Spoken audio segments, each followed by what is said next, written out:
I'm Sarah and this is Dane. And for our final project, we wanted to make an app that students can use to track study time for specific classes and be able to keep track of how many breaks they take as long as how long those breaks were.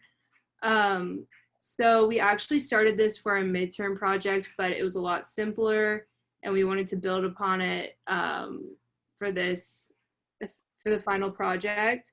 So we wanted to make sure that you could break it down by class, the timers, as well as breaks, and then Dane can go further into how we implemented this into the code. Yeah, so like Sarah said, we really wanted to capitalize on improving the timer of this app because that was like its main selling point. And so the way we did that is going through and establishing 6 at state variables that were different: hours, hours one, minutes, minutes one, seconds, and seconds one. All of the variables that don't have a one, those timers answer to this study clock.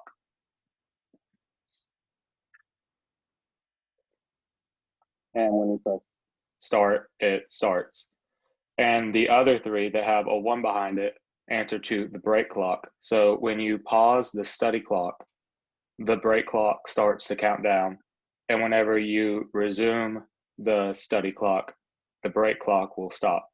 It also, I used a stepper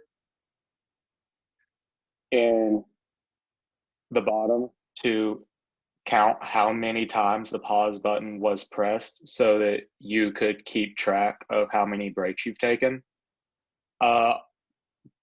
Basically, a lot of this code was adding self dot whatever the action was to the different buttons in the right order.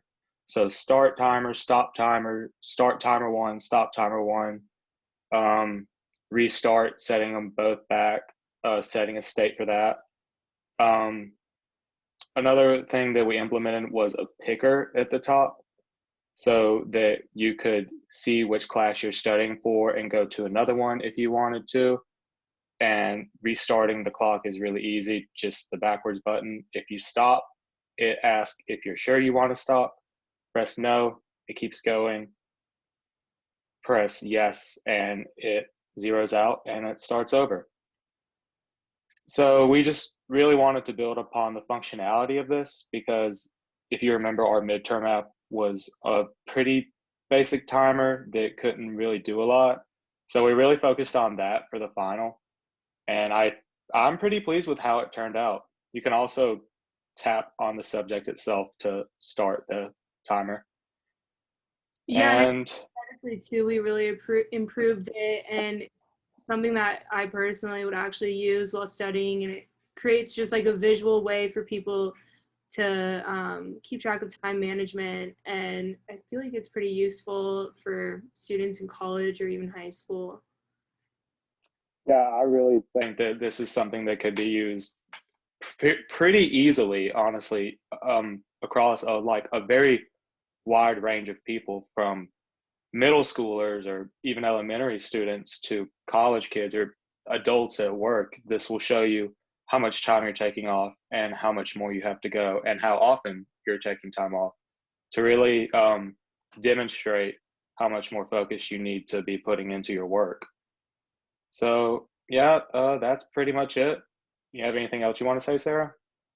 No, I think that's it. I think the simplicity isn't distracting, and I don't know, I just pretty proud of what we did here. But thank you for a great semester, and I hope you have a great break.